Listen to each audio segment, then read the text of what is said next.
Ye. Oh jamaah. Iye. Alhamdulillah. Buat jamaah yang baru aja bergabung, tema kita pada pagi hari ini adalah kunci pintu rezeki tak terduga, masih dengan guru-guru kita. Ada Ustadz Maulana, ada Ustadz UBL, dan Siap. juga ada Ustadz Syam. Masya Siap. Allah, langsung aja nih menjawab pertanyaan yang tadi sempat terputus. Ini menjawab pertanyaan sahabat-sahabat jamaah yang ada di rumah Ustadz Syam. Apa tuh? Mau hijrah tapi rasanya hatinya gimana ya gitu. Ntar takutnya makin belajar, makin banyak tahu, makin dosa, mendingan gak usah tahu gitu. Karena kalau makin hijrah itu nanti pengen kerja di sini kan ada beberapa maaf nih perusahaan yang gak menerima wanita yang berhijab, yang kayak gitu-gitu. Jadi gimana nih baiknya kita berhijab mulai sekarang aja atau kayak entar-entar aja Ustadz, mohon tausiahnya. Tapi guruku Ustadz Maulana, UBL dimuliakan Allah, Kak Caca, Siap. serta para alim ulama dimuliakan Allah Subhanahu wa taala. Bismillahirrahmanirrahim. Ba'dan aqul a'udzu billahi minasyaitonir rajim. فاستجاب لهم ربهم أني لا أضيع عمل عامل منكم من ذكر أو أنثى بعضكم من بعض فالذين هاجروا وأخرجوا من ديارهم وأوذوا في سبيلي وقاتلوا وقتلوا. Allah Subhanahu wa taala berfirman di akhir-akhir surah Ali Imran bahwasanya ada orang-orang yang berhijrah. Ini pertanyaan buat kami sekaligus menjawab daripada pertanyaan teman-teman yang mengatakan kirain habis hijrah tuh langsung nyaman hidupnya. Ternyata orang yang hijrah itu falladzina hajaru wa ukhriju min diyarihim. Apa yang mereka dapatkan? Ukhriju min diyarihim, terusir dari tempat-tempat mereka. Jadi misalnya nih ada teman-teman yang udah hijrah nih biasanya tuh dikeluarin dari grup. Nih orang kok ekstrim banget gitu. Nih orang kok ini banget, nih orang kok udah nggak asik udah dikeluarin dari grup. Ya terusir daripada tempat tinggalnya, minimal terusir daripada grup WA. Kemudian dikatakan wa'udzu fi sabili, disakiti di jalanku kata Allah Subhanahu wa taala. Wah, hijab panjang, wah udah jilbab panjang yang sekarang udah kayak ninja misalnya dikatakan seperti itu, atau seperti Superman atau dikatakan seperti Batman. Naudzubillahi min dzalik. Disakiti perasaannya atau bahkan disakiti fisiknya. Kita nih bersyukur teman-teman, kita hidup di lingkungan Islam. Mungkin orang tua kita muslim, tapi ada di antara kita yang mungkin hidup di lingkungan orang tuanya yang tidak mengizinkan anaknya pakai hijab, ada orang tua yang tidak mengizinkan anaknya misalnya menjadi mu'alaf, ada orang tua yang mungkin menyiksa anaknya ketika dia belajar agama. Kita harus mengerti demikian. Maka kata Al-Quran, orang yang berhijrah itu yang pertama terusir dari tempat tinggalnya, minimal terusir daripada lingkungannya. Yang kedua, mereka tersakiti di jalanku kata Allah Subhanahu wa taala. Bahkan waqatalu wa qutilu, bahkan ada yang sampai terbunuh. Bukan terbunuh nyawanya saja, tapi ada yang terbunuh pekerjaannya. Nah, tadi dikatakan susah mencari pekerjaan atau bahkan dikeluar daripada pekerjaannya. Dikarenakan apa? Dikarenakan karena dia telah berhijrah. Bukan berarti kami mengajarkan hijrah yang ekstrim tiba-tiba ketika kita sudah berubah semua orang kelihatan dosa aja kayak. Sebelum berhijrah merasa diri paling berdosa. Tapi ketika setelah berhijrah merasa orang lain paling berdosa. Nah ini keliru juga, jangan seperti itu. Bahkan setelah orang berhijrah merasa bahwa diri ini banyak kekurangan, maka bertaubat kepada Allah Subhanahu wa taala. Nah, setelah melalui ujian-ujian itu barulah Allah katakan, la ukaffiranna anhum sayyiatihim. Allah hapuskan, habiskan semua kesalahan-kesalahannya. Wa la udkhilannahum jannat. Bahkan Allah menjanjikan surga kepadanya. Bisakah hijrah itu menjadi pintu pembuka rezeki? Mari lihat sahabat Abdurrahman bin Auf. Abdurrahman bin Auf adalah orang yang sangat sukses, pebisnis ulung di Mekah. Namun ketika dia hijrah, maka kata orang-orang Mekah, Abdurrahman, kalau kamu hijrah ke Madinah, tinggalkan semua penghasilanmu, tinggalkan semua bisnismu. Karena engkau minum dari airnya kota Mekah. Kalau kau pergi, tinggalkan. Atau engkau tinggal di sini, kalau engkau tinggal, kami akan melipat gandakan bisnismu. Maka subhanallah, Abdurrahman bin Auf tetap meninggalkan kota Mekah dan berhijrah ke Madinah. Ternyata sampai di Madinah kembali menjadi orang yang kaya raya. Kenapa? Karena cintanya kepada Allah Subhanahu wa taala dan hormatnya sesama manusia. Wallahu taala alam. Masya Allah, tabarakallah. Jadi intinya adalah kalau emang udah takdirnya rezekinya segitu, mau pergi kemana-mana juga tuh rezeki bakal ngejar. Tapi bisa dilipat gandakan. Bahkan bisa dilipat Bisa gandakan. dengan Jadi nggak cara usah takut. sedekah. Masya Allah, tabarakallah. Sedekah, waduh nih mumpung waktu subuh nih ya kan. Udah sedekah belum jamaah? Masya Allah, saya juga udah sedekah belum nih? Kalau Ustadz Maulana pasti udah deh insya Allah. Banyak sedekah kalau guru kita yang ini, Masya Allah, tabarakallah. Sedekah jalan kote. Masya Allah, jamaah. Ye. Yuk kita saksikan sama-sama, ini ada tayangan yang sangat menggelitik nih Ustadz. Kita saksikan sama-sama, ini dia tayangannya. Selama masa pandemi COVID-19, jumlah ibu hamil meningkat. Di Rumah Sakit Ibu Anak Cahaya Bunda Cirebon, Jawa Barat, angka peningkatan kehamilan mencapai 10% dibandingkan sebelum masa pandemi COVID-19. Menurut pemilik Rumah Sakit Ibu dan Anak Cahaya Bunda di Kota Cirebon, sebelum masa pandemi COVID-19, dalam setiap bulan bisa menangani sebanyak 1.400 pasien yang datang. 70 hingga 75% diantaranya merupakan pasien kehamilan atau sekitar 1.000 ibu hamil yang datang untuk memeriksakan kandungan. Masya Allah, saya kok belum hamil, doain ya Ustadz ya, biar hamil lagi, amin. Insya Allah, Ya Allah. insya Allah. Nah Ustadz, kalau seperti ini, apakah itu salah satu anugerah atau rezeki indah dari Allah Subhanahu Wa Taala? Atau bagaimana Ustadz, kalau misalkan kita punya anak, tapi anaknya itu justru, maaf ya, kita kurang bisa memprovide sesuatu yang baik untuk anak itu, jadi anaknya kualitasnya kurang baik. Nah itu gimana sih Ustadz sebenarnya kalau kayak gini? Mohon tausiahnya. Oke, terima kasih Mbak Caca. Guru kami, Ustadz Maulana, Ustadz Syam, dan guru-guru yang lain. Ibu bapak jamaah yang dirahmati Allah Subhanahu wa Ta'ala. Ada sebuah kalimat, adagium ya bahasa itu, adagium ya. Adagium. Ya, adagium. Banyak anak, banyak rizki. Akeh anak, akeh rezekine. Niki bener napa mboten? Ibu bapak, yang dirahmati Allah Subhanahu wa Ta'ala, Allah Subhanahu wa Ta'ala sampun ngendikaaken, fal'ana basyiruhunna wabtaghu ma kataba alaikum. Allah ngendikaaken bahwa silakan kamu menggauli istrimu. Dengan menggauli istri nanti, kataballahu alaikum, apa-apa yang tercatat di hadapan Allah Subhanahu wa Ta'ala, ahli tafsir menyatakan yang tercatat itu adalah anak. Ma'asyiral muslimin jamaah yang dirahmati Allah Subhanahu wa Ta'ala. Bahkan rizki yang diberikan Allah Subhanahu wa Ta'ala, apakah anak ini termasuk rizki? Pasti.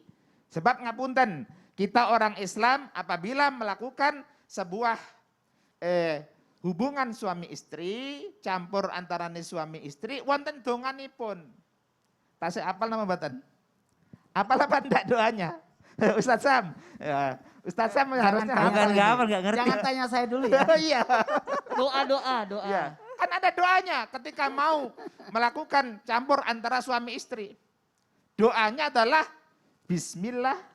Teruskan Ustaz. Ustaz UBL lah. Allahumma jannibni syaitan. Allahumma Jannibni Iya. syaitan. Allahumma jannibna syaitan wa jannibis syaitani ma razaqtana. Ada kalimat ma razaqtana berarti menawi kita lan panjenengan sami kemudian diberikan anak oleh Allah Subhanahu wa Ta'ala niku termasuk rezeki. Loh, wong kalimatnya aja Allahumma jannibna syaitan wa jannibis syaitani ma razaqtana. Apa-apa yang dirizikan Allah Subhanahu wa Ta'ala. Ibu bapak jamaah yang dirahmati Allah Subhanahu wa Ta'ala. Kemudian menjawab pertanyaan, nek akeh anake apa ya akeh rezekine? Allah sama ngendikaken, wala taqtulu auladakum min imlaq. Awakmu aja mateni anakmu krana wedi miskin, wedi bangkrut, wedi nggih miskin. Ora ento.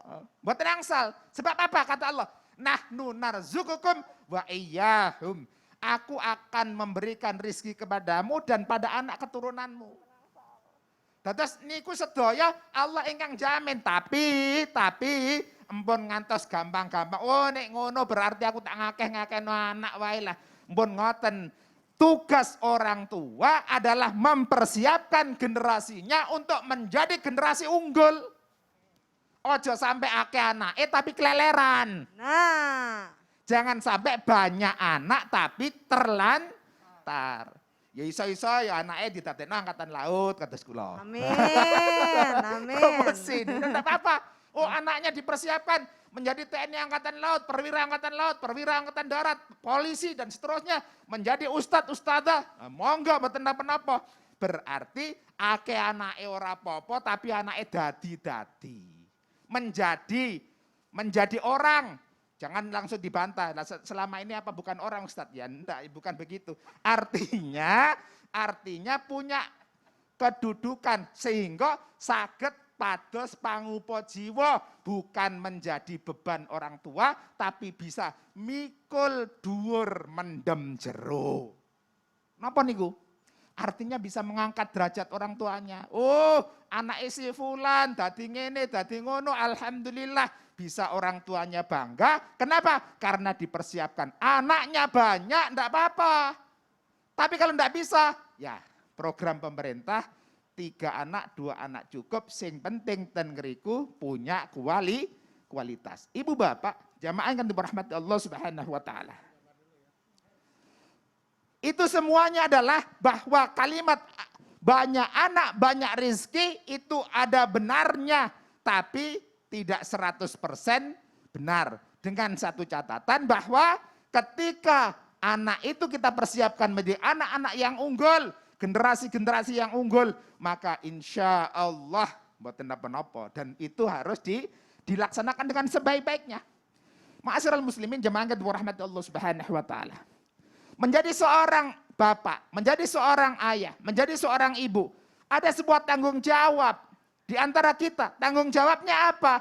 Yaitu kata Rasulullah SAW, hakul waladi alal walid ayyu'allimahul kitabah wa yuhsinu ismah, termasuk memberikan pendidikan, yaitu pendidikan yang terbaik untuk anak-anak kita dan mencetak generasi-generasi penerus yang unggul, punya keterampilan, punya ilmu dan seterusnya. Amin. Jadi amin. punya keterampilan, punya Iya. ilmu. Jadi nggak hanya sekedar sebagai orang tua itu ya punya anak habis itu ya wes aja gitu nggak boleh. Niku jenenge penake dhewe niku. Saya naik dewe nggak Nggih. boleh, berarti tetap harus berstrategi gitu nggih. Betul. Masya Allah, betul, tabarakallah, betul, jazakallah betul. khair, Ustadz UBL, Masya Allah, jamaah. Iya.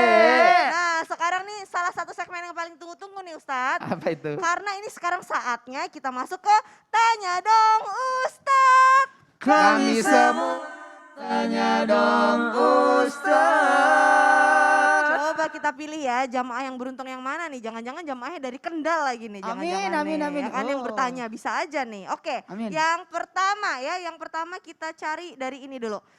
@wiratmajairmawati. Assalamualaikum, tanya dong Ustadz, apakah sodakoh ba'da subuh akan memudahkan dan melancarkan segala urusan? Nah gimana tuh Ustadz Syam, silakan. Memulai hari dengan bersedekah itu adalah hal yang sangat-sangat baik. Karena para malaikat akan mendoakan dan Rasulullah SAW juga mendoakan. Doa malaikat berbunyi, ya Allah tambahkan rezekinya, tambahkan hartanya bagi mereka yang dermawan di pagi hari.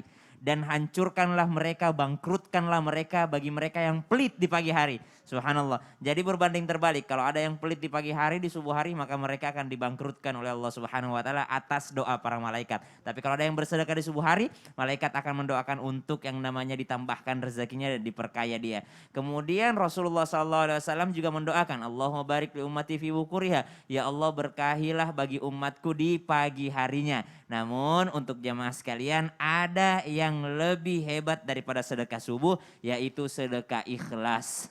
Jadi kalau mau subuh juga kalau nggak ikhlas kalah sama sedekah sore yang ikhlas. Kalau hari Jumat itu waktu terbaik bukan subuhnya. Waktu terbaik itu habis asarnya hari Jumat. Nah kalau mau waktu terbaik bersedekah, Jumat habis asar menjelang maghrib hari Jumat tuh. Itu juga waktu terbaik. Jadi jangan karena subuh dia tiba-tiba habis duhur lihat orang kekurangan. Nggak usah dibantu, tunggu besok aja subuh. Ya. Kasihan tetangganya kelaparan gitu ya. Misalnya tetangganya atau apa, nggak usah nunggu subuh Nggak gitu usah ya. nunggu Jadi subuh. sedekah terbaik itu sedekah ikhlas. Sedekah Ya. ikhlas kapanpun kalau ada orang butuh langsung bantuin, insya Allah Kasih. Allah juga langsung bantuin segala urusan kita. Benar. Masya Allah, tabarakallah, jazakallah khair. Berikutnya nih ada dari @mamsesi_HA.